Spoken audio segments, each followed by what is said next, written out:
Hola, bienvenido a Agorafóbica Perdida, un programa donde hablamos de los miedos irracionales y de cómo el humor, el amor y el arte nos ayudan a sanar. Me llamo Joana y te invito a dar una vuelta, aunque te tiemblen las piernas. ¿Cómo estás? Espero que muy bien. Este nuevo programa es veterano, aunque lo estés oyendo en 2025, por los caprichos del espacio-tiempo. Llevo más de una década con las ganas de dedicar un espacio a la agorafobia y a cualquier miedo irracional, solo que hasta ahora existía en mi mente y en varios borradores que siempre acabaron en la papelera. He sido agorafóbica oficial durante 4 años, 4 años donde mi casa se convirtió en mi fortaleza y a la vez en mi debilidad. Antes de seguir con mi historia, te pido que abras la mente y los oídos porque el humor estará presente en esta narración. Y soy muy consciente de que sufrir de ataques de pánico no tiene ni pizca de gracia. Pero ha sido mi manera de sobrevivir.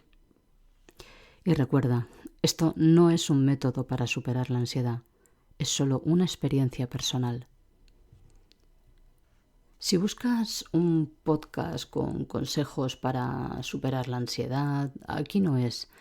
Ojalá yo tuviera un remedio infalible, pero si quieres conocer las vivencias de otras personas que conviven con miedos irracionales, entonces quédate, porque vamos a intentar pasarlo bien. Sí, he dicho pasarlo bien. No sé en qué momento te encuentras, si acaban de diagnosticarte como agorafóbico, ayer estuviste muy mal porque tuviste tu primer ataque de pánico y hoy estás muy asustado, o la ansiedad está acabando con tu paciencia y tu vida social. Sea cual sea tu caso, tienes todo mi respeto. Cuando los expertos explican que el miedo irracional es similar al que sentiríamos frente a un tigre en mitad de la selva, tú mereces un aplauso porque eres capaz de subir en un autobús o pasear por una avenida ancha, cosas que para una gran mayoría son actos sin importancia, pero que para ti son sinónimo de vencer al miedo, con un añadido: nadie sabe por lo que estás pasando, porque la ansiedad no se ve. Después de hacerte la pelota, paso a contarte algunas anécdotas como agorafóbica perdida. Si te preguntas si estoy curada al 100%, te seré sincera, no, si acaso en un 90%, pero cuando ese 10% aparece es como un regalo sorpresa que obviamente no esperas, ni te gusta cuando lo abres. Comencé con los primeros síntomas a finales de los años 80, siendo una niña. En concreto, la despersonalización se convirtió en mi mejor amiga, sobre todo cuando me dirigía al colegio. Tú y yo sabemos que la despersonalización implica no notarse el cuerpo, sentir que tú no eres tú, es decir, un mal trago para cualquiera, sobre todo si nadie te ha hablado de lo que significa esa sensación. Cuando estaba en clase y tenía uno de esos días en los que mi cuerpo parecía levitar, recuerdo darme sutiles pellizquitos para comprobar que no me había esfumado. Lo positivo de ser un niño y de que te pasen estas cosas es que, a pesar de sentir cierta angustia, al llegar la hora de salir no me iba corriendo a casa para llorar. Interioricé que, igual que había niños con gafas, también había niñas que flotaban. A finales de los 80 no te llevaban al psicólogo, puede que en 2025 tampoco, y no porque tus padres no fueran responsables, es que yo era incapaz de verbalizar mis experiencias paranormales. No es raro que pasaran los años y esa ansiedad la combatiera comiendo magdalenas con nocilla, llevando un diario y leyendo todo lo que caía en mis manos. Era una niña creativa. Y ahora sé que todo eso me salvó, incluso las magdalenas. Recuerdo que en una ocasión, durante una salida al campo con mis padres, sentí en mitad de la naturaleza una gran angustia, nerviosismo, ganas de irme, y traté de explicar a mi madre que me sentía rara, mal, y ella no entendía muy bien el motivo, porque no hay nada mejor que la naturaleza, ¿verdad? ¿Qué tiene de amenazante? Para mí todo. Qué amplio, qué grande era aquel campo. Llegó un momento en el que los síntomas negativos convivían con mis momentos buenos. Los incorporé como si fueran parte de mi personalidad. Podía jugar, viajar y visitar a mis primos, ir a la playa, celebrar un cumpleaños, estudiar, pero siempre había un momento para la despersonalización o la angustia. Un dato que os comparto es que con 8 años tuve un ataque de epilepsia, pero en mis revisiones jamás nos dijeron que estos síntomas estuvieran relacionados. De hecho, tuve 2 ataques más ya de jovencita y me retiraron el tratamiento porque me convertí en exepiléptica, también oficial. Pero retomemos lo que fue convivir con estos síntomas siendo una niña. Todo era un misterio. Todo era un misterio hasta que cumplí los 13 años y llegó el momento de ir al instituto. Como buena niña repelente, sabía que quería ir a la universidad y ser maestra, actriz, cantante. Os hago spoiler, eso no sucedió.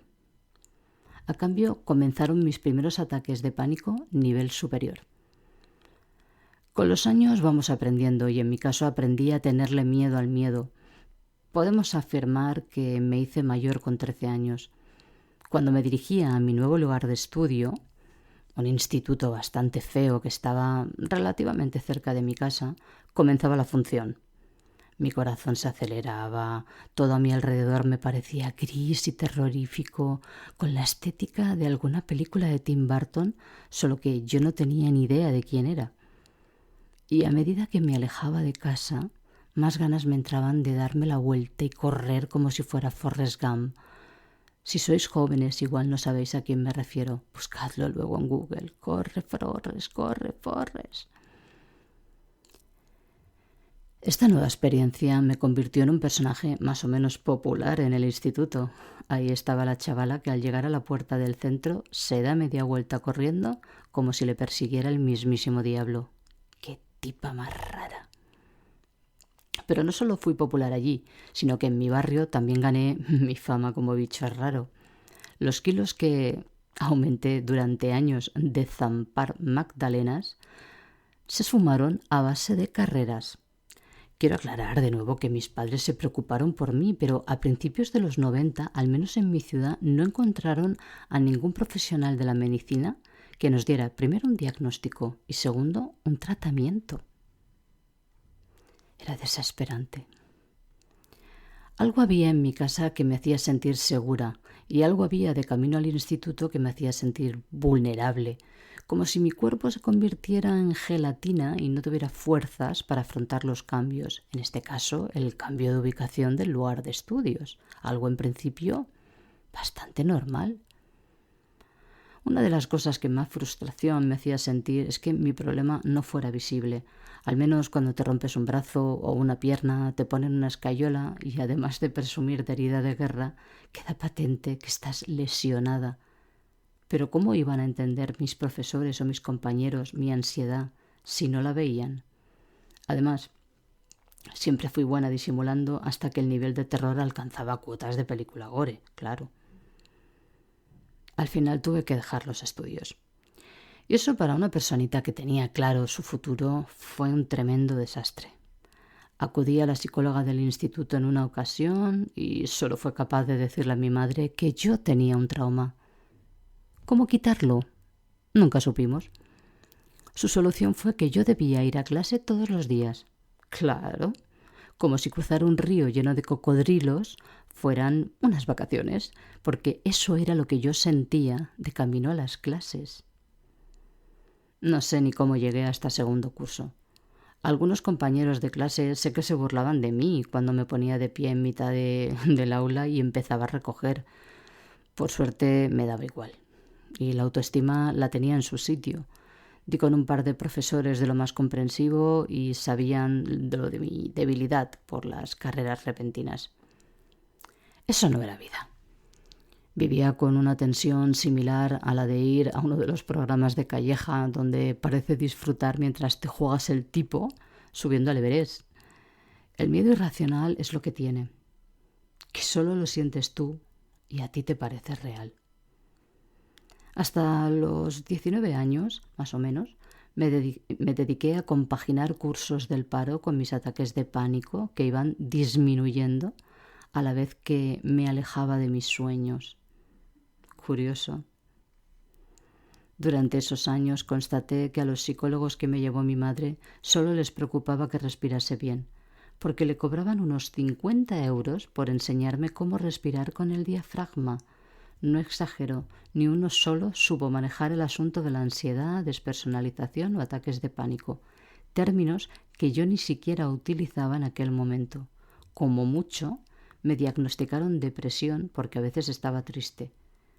Como para no estarlo, mi vida no se parecía en nada a mis amigos, ni a lo que yo tenía planeado. En esos momentos supe que siempre iría un paso por detrás en todo en la vida. Estudios, trabajo, amor. Como había descansos en cuanto a mi ansiedad, o al menos creía que podía manejarla mejor, decidí que ser cabezota era mi mejor arma y la más poderosa, y que debía salir de casa más a menudo y retomar mis estudios. ¿Cómo lo logré? No lo sé. Me gustaría dar una respuesta más constructiva, pero lo mío eran rachas malas y rachas buenas, y cuando me vi con más días buenos que malos, elegí el horario nocturno de un instituto del centro de la ciudad.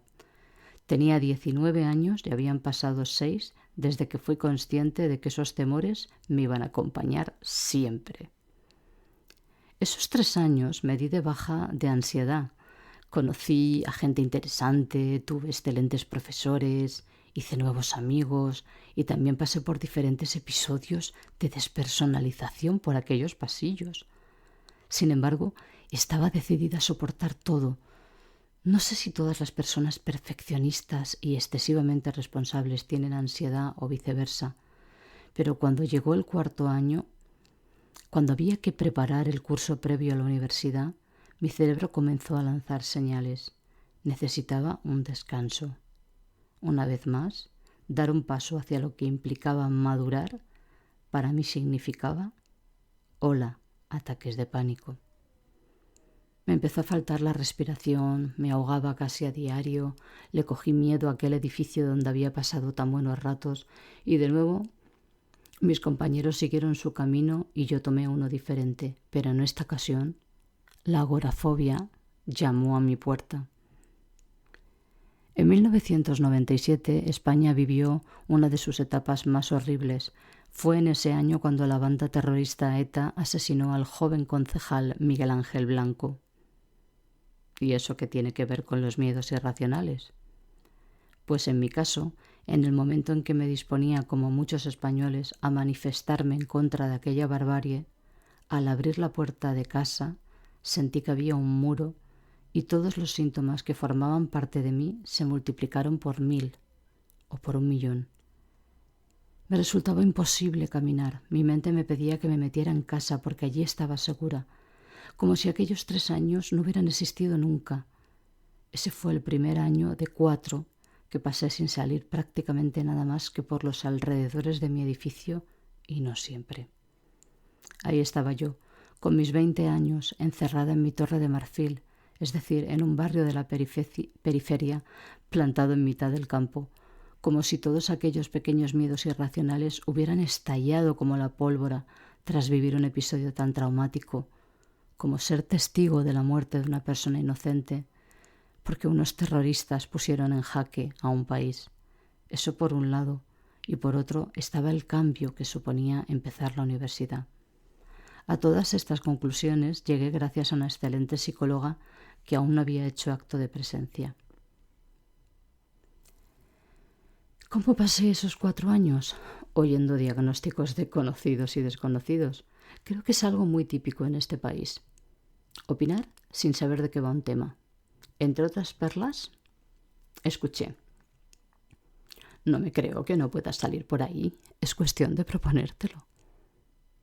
La vida es muy corta y pasa muy rápido. Te la estás perdiendo ahí encerrada en tu casa. Y así hasta el infinito. Pero nunca me juzgaron en mi familia, al revés, ya que a veces llegar hasta el buzón que estaba en el primer piso me parecía una odisea. Comencé a cultivar mis aficiones para que la condena no fuera tan dura. Así que leí mucho, no tenía internet, algo que agradezco en este momento, porque sé que me hubiera costado más salir de esa burbuja. Al fin y al cabo, la red es un espacio donde puedes encontrar casi todo lo que hay en la vida real, pero no vives la vida real. También cantaba, y no lo hacía mal, al menos eso decía mi público, que era muy reducido. Bailaba, escribía historias y participaba en concursos de la radio. Ojo, y gané uno. Puse de acuerdo a toda la familia para que ese día oyeran el programa y mi historia recuerdo que giraba en torno a un tipo que al llegar al trabajo se encontraba el edificio vacío. Si hay algún psicoanalista en la sala, ya tiene un tema. En fin, ideas no me faltaban, ni humor tampoco. Además contaba con un fiel aliado que era mi hermano. Él nunca me dijo nada negativo, ni me pidió que hiciera más de lo que podía hacer. Y sí me hacía reír. Los dos éramos muy fans de Andreu Buenafuente y de la música. Esas dos actividades, junto a escuchar la radio, se convirtieron en mi particular terapia. De vez en cuando hacía una excursión a la calle. Eso conllevaba todo un ritual y cierto esfuerzo. Hacía respiraciones profundas, visualizaba mi portal y me veía allí. Me decía que no iba a morirme si bajaba desde el tercer piso, que no me volvería loca y perdería el control, uno de los síntomas más odiados entre los que saben algo de ansiedad. Imaginad la presión mientras descendía por cada escalón, temiendo que me diera por salir corriendo y me viera con algún vecino. Como la radio me reflejaba, me relajaba, significaba casi como era yo o quería ser yo, y aprendía, me entretenía o hasta soñaba con ella. A veces la metía en un pequeño bolso como si fuera una especie de talismán. He comprobado a lo largo de los años que eso de llevar algo encima que te dé seguridad es bastante habitual entre personas con el mismo problema que yo tengo. Había veces que conseguía llegar hasta la puerta y sentarme en un banco con mi radio, y había otras en las que el corazón me iba a 1000 por hora y subía las escaleras de 3 en 3. Tuvieron que pasar otros 3 años hasta que una amiga de mi madre le recomendó una psicóloga. Pero antes un psiquiatra estuvo en mi casa. Afortunadamente no me recetó nada, porque no me veía deprimida. Bravo por él. Eso sí, tampoco me dio una solución. Los 2 primeros años no pude decir que fueran angustiosos porque en casa me sentía a salvo y sabía cómo entretenerme. Incluso daba clases a algunos pequeñajos. Y llegó un momento en el que sentí que me asfixiaba, que necesitaba retomar mi vida, si es que alguna vez eso sería posible. Y ahí fue cuando conocí a aquella psicóloga que vino hasta mi casa y oí por primera vez hablar de agorafobia, ataques de pánico y sobre todo sentí que me entendían. Ella no fue una hada madrina que apareció y me salvó, pero sí puso la primera piedra para construir mi nueva vida. Al principio me habló de acompañarme a dar una vuelta, pero yo creí que me hablaba en broma. No me atreví a bajar sola muchos días. ¿Qué me iba a aportar ella? ¿Tenía algún elixir en el bolso? En una de esas salidas me llegué a creer que el miedo irracional se podía vencer y fui casi capaz de atravesar mi pasaje. Como si al final viera la luz del túnel. Divisé el buzón de correos, pero mi mente me gritó: alarma, alarma, tu casa está lejísimos, te vas a desmayar, la calle se mueve, echa a correr y vuelve a un lugar seguro. Y eso hice. Me daba exactamente igual si alguien por la calle me estaba mirando. El miedo es libre y poderoso y no tiene vergüenza. Pero ella no se rindió.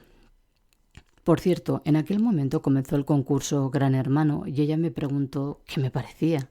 En aquellos años se hablaba de que era un experimento sociológico. Se admiten risas. Una basura, eso fue lo que le dije. No podía entender que hubiera gente que por voluntad propia se encerraran en una casa y mucho menos que les dieran un premio por resistir más días. A mí nadie me iba a premiar por no poder salir de la mía. Y si lo lograba alguna vez, tampoco me iban a premiar. Y hasta aquí voy a leer. En el próximo programa os contaré la segunda parte, si os resulta de interés, y veremos cómo mejoré gracias a la ayuda de esta profesional con unos métodos un tanto curiosos.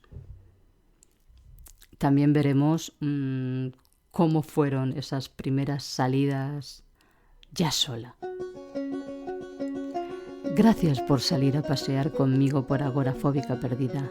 Y recuerda antes de pisar la calle, eres más valiente que Alejandro Magno.